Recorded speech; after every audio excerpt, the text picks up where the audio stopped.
Good morning. My name is Charles Powell and I'm the director of the Elcano Royal Institute. And today we are very honored to have with us Sviatlana Tsikhanouskaya, who is leader of the democratic movement in Belarus. Thank you very much for being with us. Thank you for the invitation. And welcome to Madrid. Thank you. We're very happy to have you here. I'm just going to ask you a few questions about the situation in Belarus today, and in particular perhaps what you would like to see happening in the next few months or in the next few years. What is your goal? What is your aspiration for Belarus?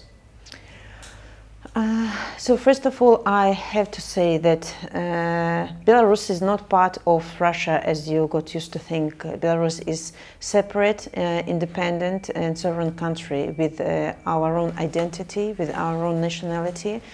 And we, of course, forgot about this for 26 years because we had dictator as the leader of our country. But just to describe the leadership of this person, of Lukashenka, of Belarus, just remind Spanish Franco and his dictatorship. So almost the same and maybe even worse is going on in Belarus now, because after the election on 9 August, there were great crackdown of our protesting movement. There were a lot of great violence and atrocities towards Belarusian people, and now for more than 130 days people are going out for demonstrations, people are protesting against this regime.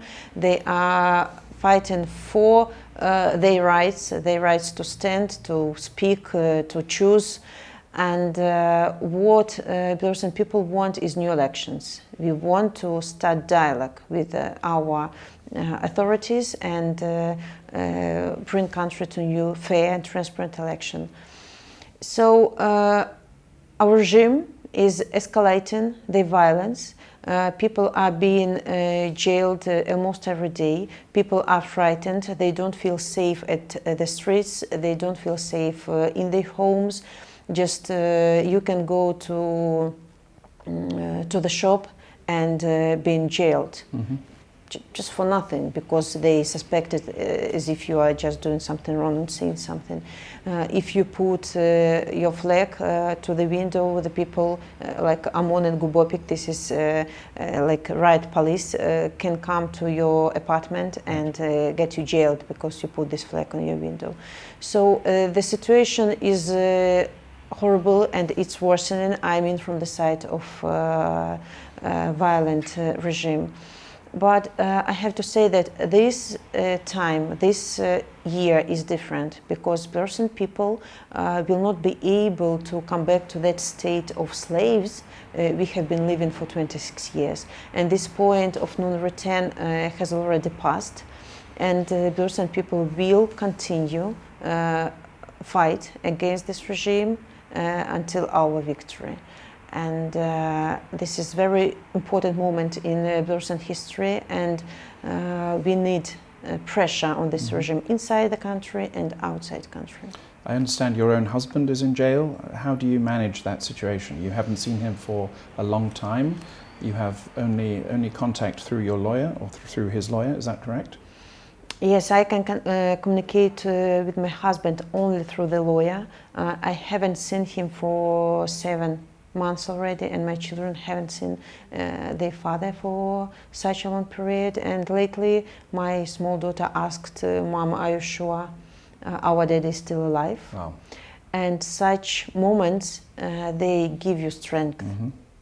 How many people are in prison according to your information? So since 9th of August, about 32,000 people have been detained. Of course, they are not in jail the whole or this number, but at the moment 157 politician prisoners is the people who are in charge just for nothing, for they wish to live in democratic Belarus.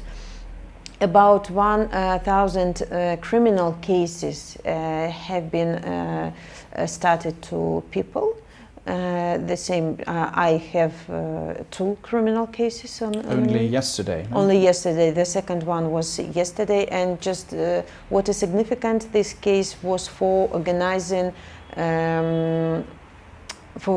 extremist organization.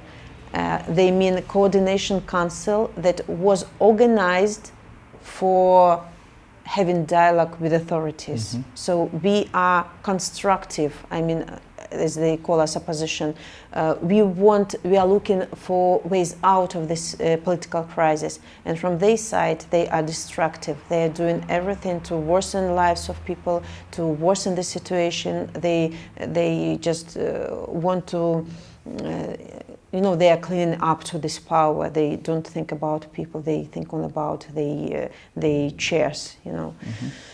And your goal is free, fair elections, which would produce a new democratic constitution for Belarus. Yes, so we assure a Spanish example when elections first, then new constitution is important, because first of all we have to change power, we have to choose new president, or to have this constitutional reform alongside with the presidential election. Mm-hmm.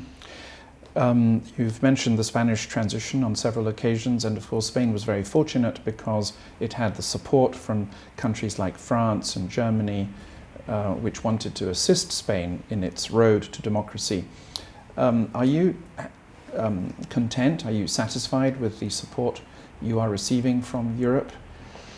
So first of all, we are really, really grateful to Europe that supported Belarusian society at that moment. They didn't recognize Lukashenko as legitimate, and they recognized elections as falsified.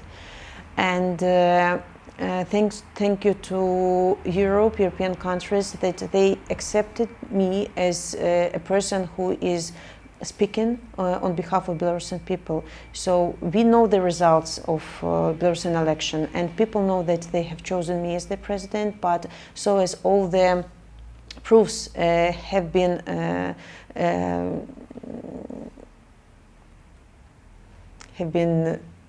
destroyed. Thank you. So we can't prove this, but still, people know whom they voted for. So, and Europe accepted me as a person who they can communicate, and the European Union imposed Moscow mechanism that is very important documents for our legislation, and they have already imposed 3 packages of sanctions.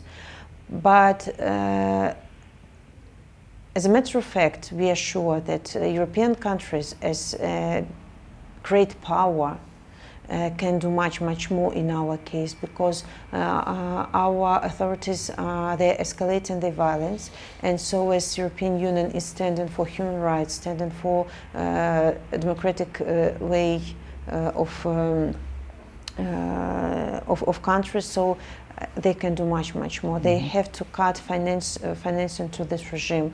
They have to impose more individual and targeted sanctions to Belarus, just to show that they are with people. They are against atrocities. They are against humiliation and violence in our country. And you have to remember that standing up for democracy, standing up for human rights, it's not interference into internal affair. Mm-hmm. One last thing. So we have a lot of Spaniards who are listening to you. What would your message be to our Spanish audience? You are here in Madrid. What do you expect from your visit, and what would you like a Spanish audience to remember from this conversation?